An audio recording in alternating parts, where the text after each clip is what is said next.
The new Acer Predator Helios 300 is one of the best gaming laptops I've tested for a while. So let's find out why in this detailed review and help you decide if it's a laptop you should consider buying.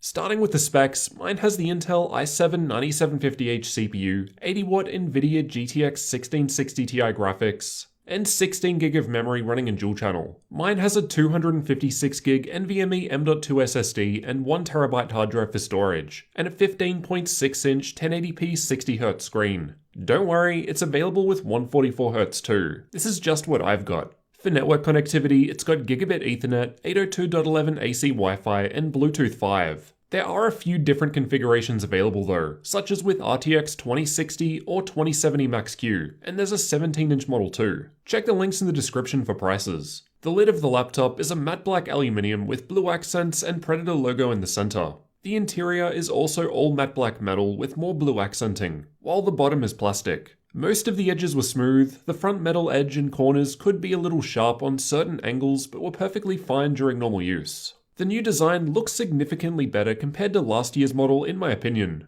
Let me know if you'd be interested in a comparison between them. The weight is listed at 2.5 kilos on the Acer website, and mine was 2.4 kilos with the 2.5-inch drive bay populated. With the 180W power brick and cables for charging, the total rises to just under 3 kilos. The dimensions of the laptop are 36cm in width, 25.4cm in depth, and just under 2.3cm in height. About average for a 15-inch machine. This smaller build gives us 7.9mm thin side bezels with a 79% screen-to-body ratio, making it much less chunky looking and smaller in every dimension compared to last year's model. The 15.6-inch 1080p 60Hz IPS levels screen has a matte finish and good viewing angles. No G-Sync available here though. Again, don't panic, it's available with a 3ms 144Hz option as well. This just happened to be what I was sent. I've measured the color gamut using the Spider 5 Pro, and my results returned 96% of sRGB, 67% of NTSC, and 73% of Adobe RGB.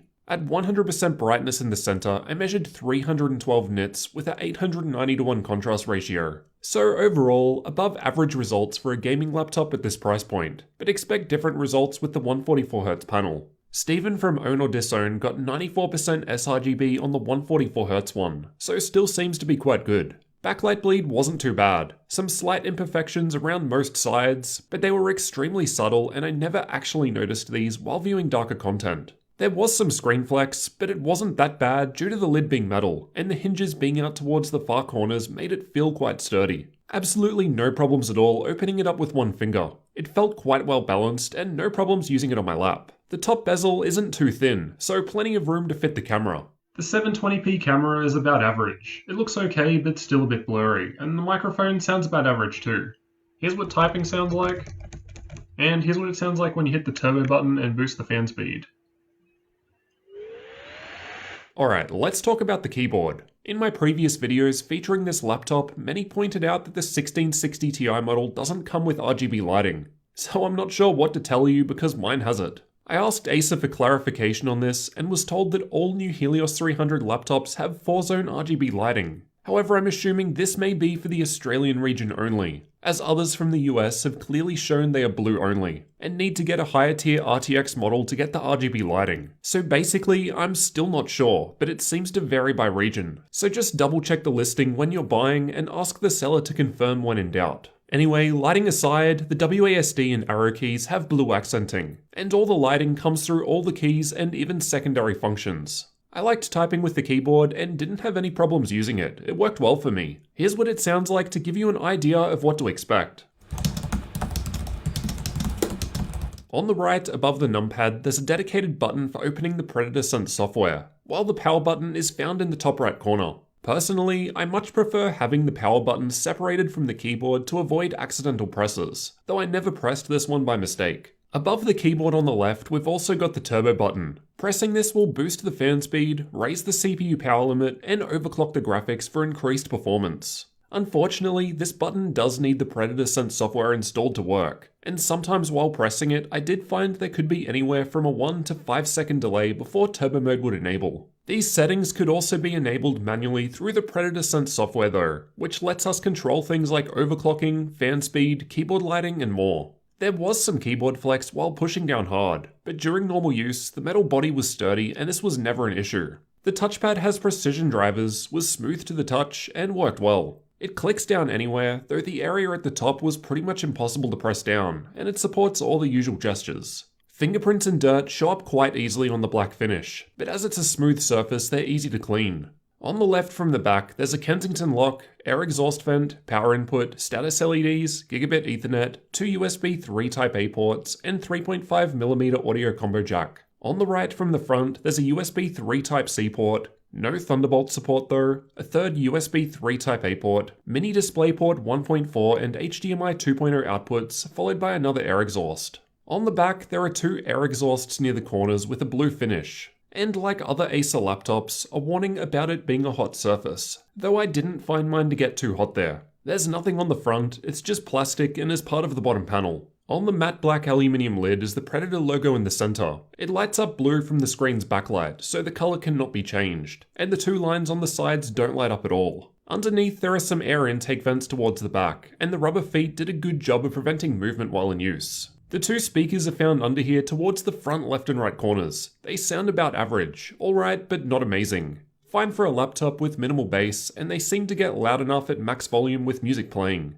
though the latency mon results didn't look good. Speaking of sounds, by default it plays this one on boot.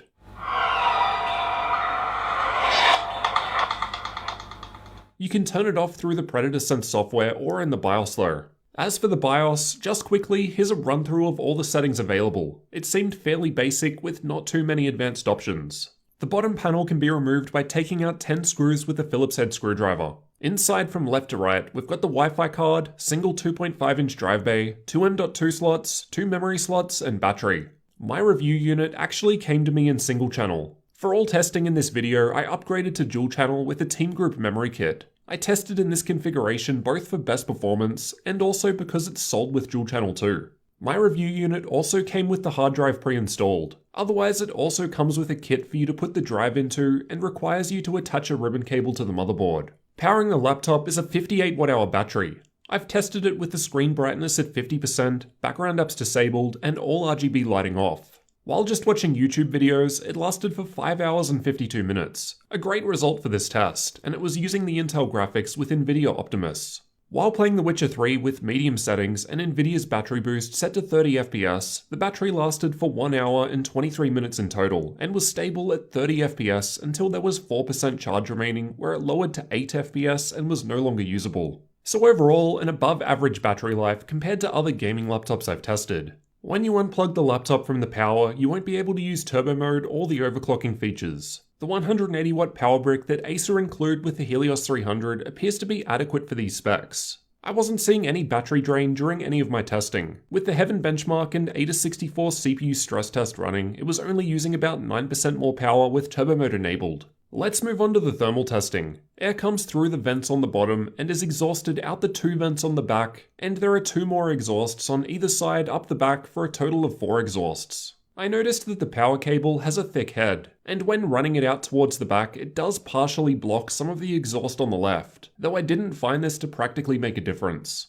In terms of heat pipes, there's just one shared between the processor and graphics, so it doesn't look like much in the way of cooling compared to what we usually see. Though there are 4 heatsinks in total, 2 for each fan. The fan on the left has metal blades, while the one on the right is plastic. By default, Acer has actually undervolted the laptop by minus 0.125 volts, which is great to see, so we are expecting above average results compared to the competition at stock. I've tested with both the default settings and with the turbo profile. The turbo profile will max out the fans, increase the power limit of the CPU, and overclock the graphics. The CPU is undervolted out of the box regardless of what mode you use, so it's always enabled. Thermal testing was completed in an ambient room temperature of 21 degrees Celsius, so expect different results in different environments. I've tested idle down the bottom, and it was on the cooler side. The rest of the results are from combined CPU and GPU workloads, and are meant to represent worst-case scenarios as I ran them for extended periods of time. The gaming results towards the upper half of the graph were tested by playing Watch Dogs 2, while stress test results on the lower half are from running the AIDA64 CPU stress test with only stress CPU checked and the Heaven benchmark at the same time to fully load the system. Let's start with the stress test results. At stock, so still with the default undervolt, the CPU was reaching 90 degrees in this test. With this setting under this workload, power limit throttling was the main barrier. However, it was occasionally peaking into brief thermal throttling territory. It just wasn't constantly happening, at least in my 21-degree room. Once we enable the turbo profile, which can be done by simply pressing the turbo button above the keyboard, the temperatures of both the CPU and GPU drop as this sets the fan speed to maximum. As mentioned, the turbo profile boosts the CPU TDP, thereby reducing power limit throttling. But despite this, we're not seeing more heat. But we'll see in the next graph how clock speeds were affected. I've also gone one step further and pushed the undervolt as far as I could to minus 0.17 volts, and this saw the temperatures drop by a further 3 to 4 degrees, giving us around the same results as using a cooling pad with the turbo profile and stock undervolt. When we combine the cooling pad with the best possible undervolt though, we're seeing some very nice temperatures in this workload. The gaming results saw a similar pattern to what was just explained for the same reasons. And even with the turbo profile enabled, the results are pretty good compared to other machines I've recently tested under these same tests. But again, we can make further improvements by undervolting further or using a cooling pad. These are the average clock speeds for the same tests just shown. We're seeing a decent improvement to the CPU and GPU clock speeds just by enabling turbo mode. This is because it's overclocking the graphics and raising the power limit of the CPU, allowing for increased performance. As we saw in the last graph, despite these boosts, the faster fans were able to keep temperatures from increasing. In pretty much all cases with turbo mode, we're able to hit the full 4 GHz all-core turbo boost speed of the i7 9750H CPU in this workload. It is worth remembering that I am only testing 8-64 with the CPU only option checked, but at the same time, to be fair, I have always used this setting, and these are still great results compared to other laptops I've recently tested. The Asus Scar 3 comes to mind, which struggled to hit 3 GHz at stock in the same workload. These are the average CPU TDP values during these same tests. We can see the increase that happens when enabling turbo mode, as this boosts PL1 from 45 watts to 56 watts. Even under these combined CPU and GPU loads, it's still able to get up there without getting too hot, as we've seen. If you're interested in seeing how it performed when we removed the default undervolt applied by Acer, check my detailed thermal testing video linked in the top right. Here are some Cinebench CPU benchmarks showing the single and multi-core performance.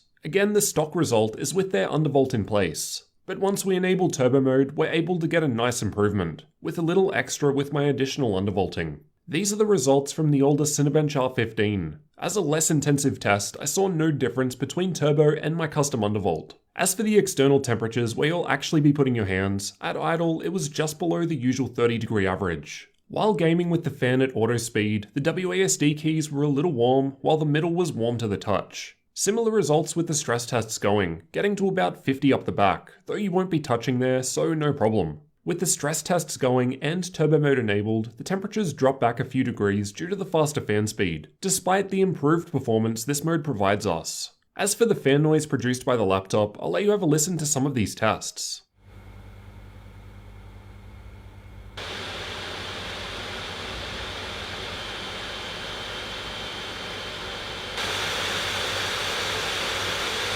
At idle, the fans were just audible, though as we saw, the temperatures were still cool. While gaming with the fans on auto speed, it was a little below average when compared to most other gaming laptops I've tested. Same results with the stress tests. But when we enable turbo mode, which applies our GPU overclock and raises the CPU power limit, it gets quite loud. However, you can control the fan speed through the Predator Sense software to find a happy middle ground. Overall, I was very impressed with the thermal performance from the Helios 300. Granted, most of this is down to the out-of-the-box stock undervolt. This is still great to see, and I hope more companies start doing it in the future.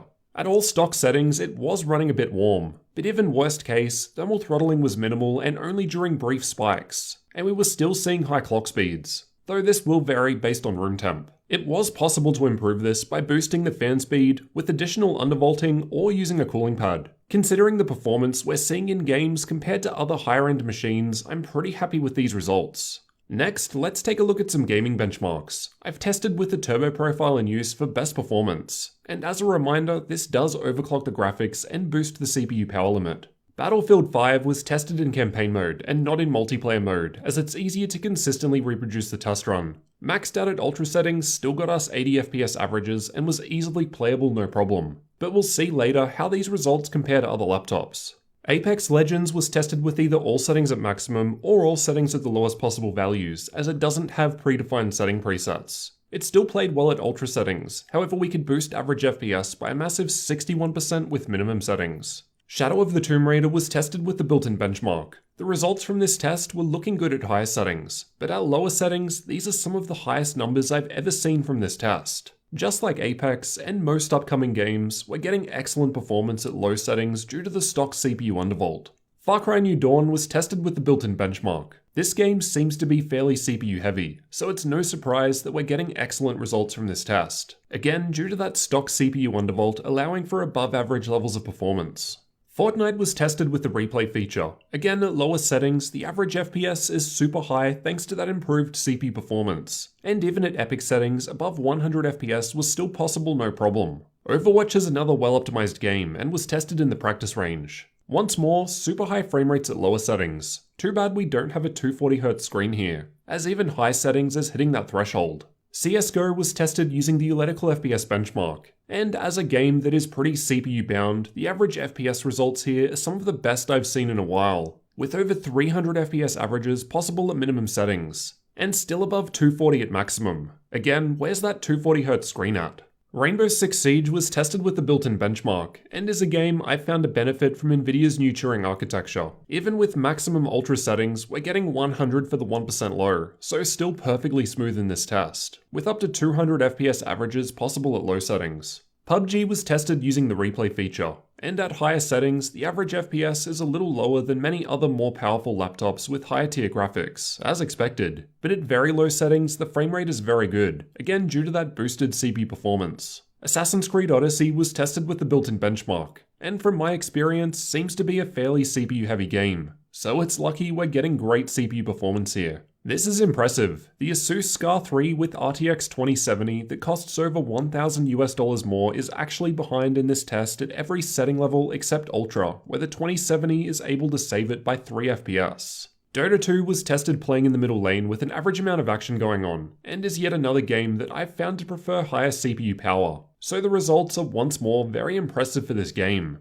I feel like I'm repeating myself, but Watch Dogs 2 is another game that works well with higher CPU power. 90 FPS at lower settings is a very good result in this game from a laptop. And while the frame rate at Ultra is lower as we start getting more GPU bound, in my opinion, this one runs fine at 30 FPS, so still no problems at all there.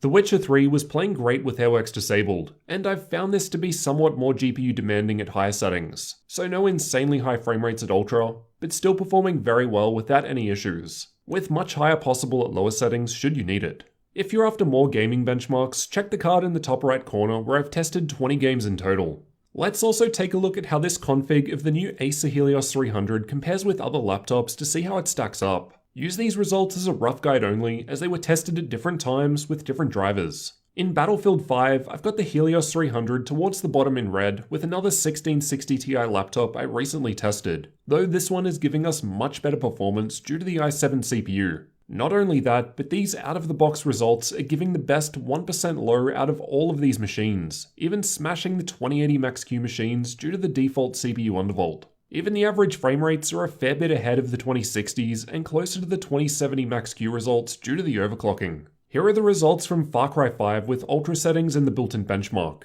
I've found this to be a pretty CPU heavy test, so we're seeing crazy results here. The Helios 300 is just 1 to 2 FPS behind the 2070 machines and the 2080 Max-Q and the GS75, and actually beating the Razer Blade with 2080 Max-Q. As for 1% low, the Helios 300 is again ahead of every other machine on this graph thanks to that stock CPU undervolt. Seriously impressive stuff.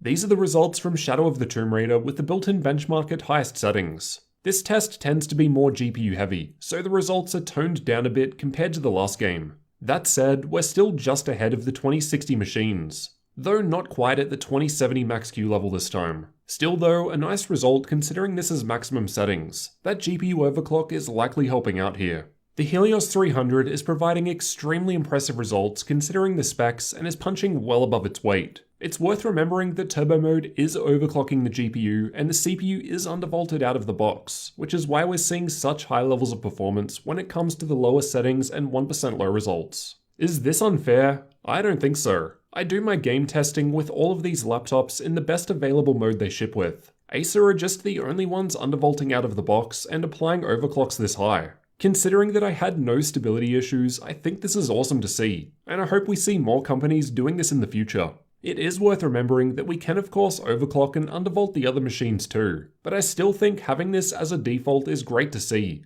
especially for those that would have never otherwise even attempted these methods to boost performance. Now for the benchmarking tools. I've tested Heaven, Valley, and Superposition from Unigine, as well as Firestrike, TimeSpy, Port Royal, and VRMark from 3DMark. Just pause the video if you want a detailed look at these results. As we saw earlier, we've got the option of making some changes to improve performance, so let's see how these performance boosts actually translate into games. I've tested with stock out-of-the-box settings, so still undervolted, with turbo mode enabled, and with turbo mode plus my extra undervolt. Far Cry 5 was tested using the built-in benchmark at 1080p. There's a lot going on here, so let me explain. The purple bars represent stock settings, so still with the undervolt, just default fan speed and no GPU overclocking. The green bars are with turbo mode enabled, so higher fan speed, CPU power limit raised, and with GPU overclocking. The red bars are the same, but with the undervolt pushed further to minus 0.17 volts. And we can see that this might be too far, as in this game we're getting lower 1% low performance at most setting levels. In any case, the boosted CPU TDP limit from turbo mode is what seems to be giving us the increased performance here in this game. The GPU overclock would help a bit too, but as a CPU heavy title it would be making less of a contribution. Basically, as long as you just hit the turbo button, you should be getting great performance without doing much else. I've used Crystal DiskMark to test the storage, and the 256GB NVMe M.2 SSD was performing quite well. My review unit also had a 1TB 5400 RPM hard drive, though it was performing quite well. However, storage options may vary by region, so results would be different with different drives. For updated pricing, check the links in the description, as prices will change over time. At the time of recording, in the US, the Acer Helios 300 is going for $1,200 US, which honestly is looking like amazing value when compared with the competition. Not only have we seen this machine outperforming higher spec models, the price is quite a bit lower too. Last year, the Helios 300 with GTX 1060 was one of the best value machines for that level of performance, and it looks like they're holding onto that title in 2019. So to conclude, the new Acer Helios 300 gaming laptop is a very impressive machine at this price point. It exceeded my expectations in pretty much every aspect. The CPU undervolt out of the box allows it to outperform the competition in many workloads, which is great for the majority of people who buy a laptop and either don't know how or aren't willing to tweak it. Game performance with turbo mode was excellent, thanks to the boosted fan speed, raised CPU power limit, and GPU overclock. Gaming laptops around this price range usually cheap out on the screen, but even color gamut and brightness were good here with minimal backlight bleed. While mine did have a 60Hz screen, 144Hz seems to be more commonly available from the listings I've seen online, so just double check the specs when buying. The battery life was above average for a gaming laptop, the keyboard and touchpad worked well, and in my opinion, overall it just looks better when compared to the older 2018 model, with slimmer bezels and ditching the red color scheme for blue. The only negatives I have is that this particular review unit came with single channel memory, which would significantly reduce performance. The ones I've seen for sale in the US seem to be dual channel, so not sure if this was just my review unit. The left air vents get partially covered by the power cable if you leave it running behind the back of the machine, though I didn't find this to practically make any difference. Sometimes there was a delay when pressing the turbo button above the keyboard before the changes would actually activate, but that could likely be fixed with future software updates. The power button is at the top right corner of the keyboard, so you could potentially misclick it, but these things honestly aren't deal breakers for me. Overall, the build quality of the machine was good, and it's an upgrade over the older model in basically every aspect. Outside of these minor issues, this is a very impressive machine for the money, and based on my testing here, I can easily recommend this laptop. I'm interested to hear what you think about the new Acer Helios 300 gaming laptop though. Let me know down in the comments. And if you're new to the channel, get subscribed for future laptop reviews and tech videos like this one.